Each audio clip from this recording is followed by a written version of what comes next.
আসসালামু আলাইকুম বন্ধুরা, আজকে এই ভিডিওর মাধ্যমে আমি আপনাদেরকে দেখাবো আপনারা কিভাবে আপনাদের কম্পিউটারকে ফাস্ট করে নেবেন।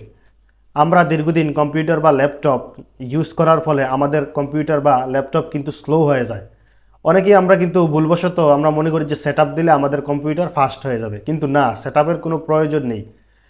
আমি এই ভিডিওতে আপনাদেরকে 4টি দুর্দান্ত ট্রিপস দেখিয়ে দিব। এই ট্রিপসগুলো যদি আপনারা আপনাদের কম্পিউটার বা ল্যাপটপে অ্যাপ্লাই করেন, আপনাদের কম্পিউটার কিন্তু অতি ফাস্ট হয়ে যাবে। এই 4টি ট্রিপস কিন্তু অত্যন্ত সহজ। ভিডিওটি শুরু থেকে শেষ পর্যন্ত দেখবেন এবং আমার দেখানো 4টি টিপস আপনারা অবশ্যই কম্পিউটারে অ্যাপ্লাই করে দিবেন। আপনাদের কম্পিউটার 100% ফাস্ট হবেই হবে। ট্রিপসগুলো হলো, আপনাদের কম্পিউটারে একটা সার্চ বার আছে, দেখবেন উইন্ডোজ ওপেন হওয়ার পর এখানে হাতের বাম পাশে নিচে দেখবেন টাইপ হিয়ার টু সার্চ, এরকম একটা অপশন পেয়ে যাবেন। এখানে একটা সার্চ বার আছে, এই সার্চ বারে এসে এখানে লিখবেন রান, RUN, রান। রান লেখার পর এখানে উপরে দেখবেন যে রানের একটা আইকন শো করছে। এই রানের আইকনের উপরে আপনারা একটা ক্লিক করে দিবেন। ক্লিক করার পর এরকম একটা ইন্টারফেস আপনাদের কম্পিউটারের হাতের বাম পাশে কর্নারে শো করবে। এখানে আপনি লিখে দিবেন পার্সেন্টেজ টেম্প, TEMP, আবার পার্সেন্টেজ। এটা টাইপ করার পর এখানে ওকে দিয়ে দিবেন। ওকে দেওয়ার পর এখানে দেখতে পাচ্ছেন যে অনেকগুলো ফাইল দেখা যাচ্ছে। এই ফাইলগুলো কিন্তু আপনার কম্পিউটারের অপ্রয়োজনীয় ফাইল। এই ফাইলগুলো আপনার কোনো কাজেই আসবে না। অর্থাৎ আমরা যেমন ময়লার ঝুড়িতে ময়লা ফালাই, ময়লাগুলো যেহেতু আমাদের কোনো কাজে আসে না, ঠিক এই ফাইলগুলোও সেম জিনিস। এই ফাইলগুলো আপনি ডিলিট করে দিবেন। তো ডিলিট করতে হলে আপনাকে কম্পিউটারের কন্ট্রোল আর বাটন চাপ দিতে হবে, তাহলে সবগুলা কিন্তু সিলেক্ট হয়ে যাবে। অথবা আপনি মাউস দ্বারা এইভাবে ড্র্যাগ করে সিলেক্ট করতে পারেন। তো আমি কন্ট্রোল চেপে সবগুলা সিলেক্ট করে নিলাম। সিলেক্ট করার পর আমি এখানে এগুলা ডিলিট করে দিচ্ছি। ডিলিট করে দিলাম। তো এই ময়লাগুলো কিন্তু আমাদের কম্পিউটার থেকে পরিষ্কার হয়ে গেল, অর্থাৎ আমাদের কম্পিউটারটা কিন্তু ক্লিন হলো। এখানে স্কিপ করে দিবেন। যাদের এরকম ইন্টারফেস আসে এখানে স্কিপে টিপ দিয়ে দিবেন। দেখুন সবগুলো ফাইল কিন্তু ডিলিট হচ্ছে। এই ফাইলগুলো কিন্তু আমার কোনো দরকারই নেই, অথচ আমার কম্পিউটারটা এই ফাইলগুলাই কিন্তু আপনার লোড হয়ে আছে। তো যারা অনেক দিন কম্পিউটার ইউজ করেন তাদের কিন্তু এরকম হাজার হাজার ফাইল, যেগুলো আপনি জানেন না আপনার কম্পিউটারও লোড হয়ে আছে, এই ফাইলগুলো আপনারা ক্লিন করে দিবেন। বন্ধুরা, যথারীতি আমার ফাইলগুলো কিন্তু ডিলিট হয়ে গেল। এখানে পুনরায় আবার সার্চ বারে আসবেন। সার্চ বারে আসার পর এখানে আবার টাইপ করে দিবেন রান, RUN, রান। রান লিখে এখানে এন্টার দিয়ে দিবেন। এন্টার করার পর আপনাদের নিকট এরকম একটা ইন্টারফেস শো করবে। এখানে আপনারা লিখবেন clean MGR, CLEANMGR, clean MGR লেখার পর এখানে ওকে দিয়ে দিবেন। ওকে দেওয়ার পর এরকম একটা ইন্টারফেস আপনাদের নিকট শো করবে। এখানে আপনার কম্পিউটারে সি ড্রাইভটা দেখাচ্ছে। এই ড্রাইভটা শো করার পর এখানে আরও ড্রাইভ আছে, সি ড্রাইভটা সিলেক্ট করে দিবেন। দেওয়ার পর এখানে ওকে দিয়ে দিবেন। ওকে দেওয়ার পর এরকম একটা ইন্টারফেস আপনার নিকট শো করবে।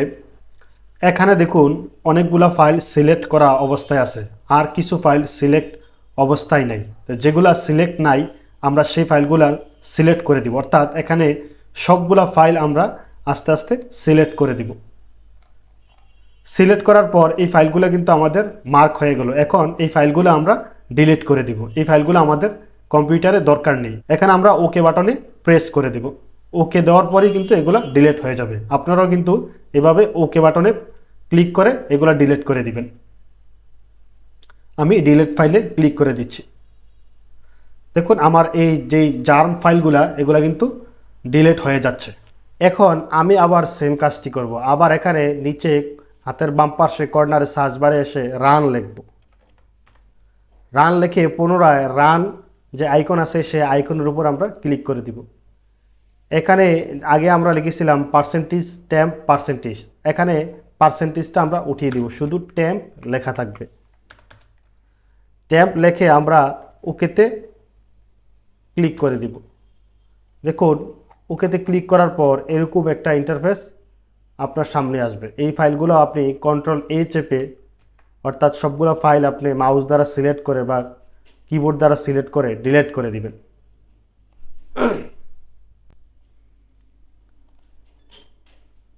দেখুন আমিও যথারীতি এগুলা ডিলিট করে দিচ্ছি, তো আপনারাও এগুলা ডিলিট করে দিবেন। দেখুন আমার এখানে এটা কিন্তু ক্লিন হয়ে গেল। এখন আমি আবার পুনরায় এটা কেটে দিব।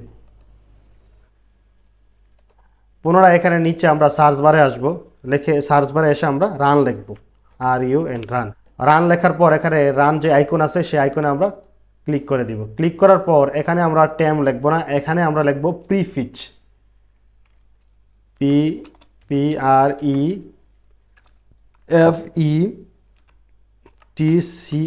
প্রিফিচ। প্রিফিচ লিখে এখানে ওকে বাটনে আমরা ওকে করে দিব। ওকেতে আমরা ক্লিক করে দিব। ক্লিক করার পর আপনাদের এরকম কন্টিনিউ চাবে, আপনারা কন্টিনিউ দিয়ে দিবেন। কন্টিনিউ দেওয়ার পর দেখবেন এখানে অনেকগুলো ফাইল চলে আসছে। এই ফাইলগুলো কোনো দরকারই নেই, এগুলো আমরা ডিলিট করে দেব। এখানে কন্ট্রোল-A চেপে, অর্থাৎ সবগুলা ফাইল আমরা সিলেক্ট করে এই যে ডিলিট অপশন আছে ডিলিট করে দিব। দেখুন এগুলো কিন্তু ক্লিন হয়ে গেল।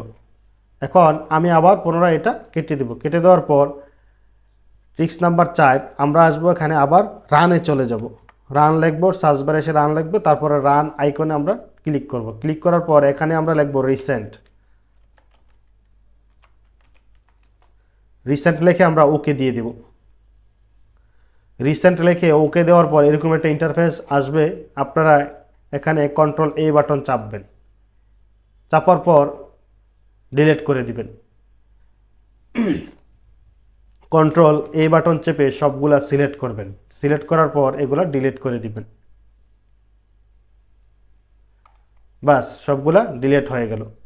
এখন যেটা করতে হবে আপনাদেরকে, এখানে যে রিসাইকেল আছে, প্রত্যেকের কম্পিউটারে এরকম রিসাইকেল বিন আছে। রিসাইকেল বিন অপশনে যাবেন। রিসাইকেল বিনে যে এখানে যে বাক্সটা দেখতে পাচ্ছেন, এই বাক্সটার যে ময়লাগুলা সেগুলো আমরা ক্লিন করে দিব। তো বাক্সটার উপরে আমরা ক্লিক করব, রিসাইকেলে ক্লিক করব।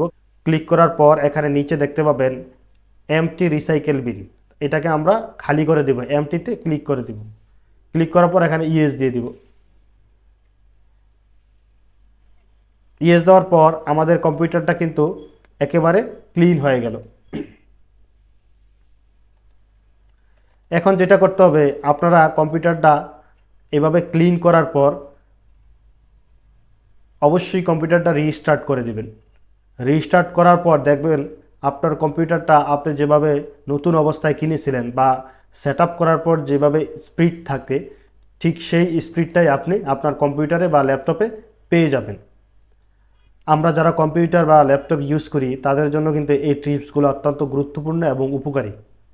তো অবশ্যই ভিডিওটি ভালো লাগলে ভিডিওতে লাইক করবেন এবং কম্পিউটারের প্রোগ্রামজনিত কোনো সমস্যা হলে আমাকে কমেন্টে জানাবেন, আমি আপনাদেরকে হেল্প করার চেষ্টা করব। আজকের ভিডিও এ পর্যন্তই। সবাই ভালো থাকবেন। আসসালামু আলাইকুম।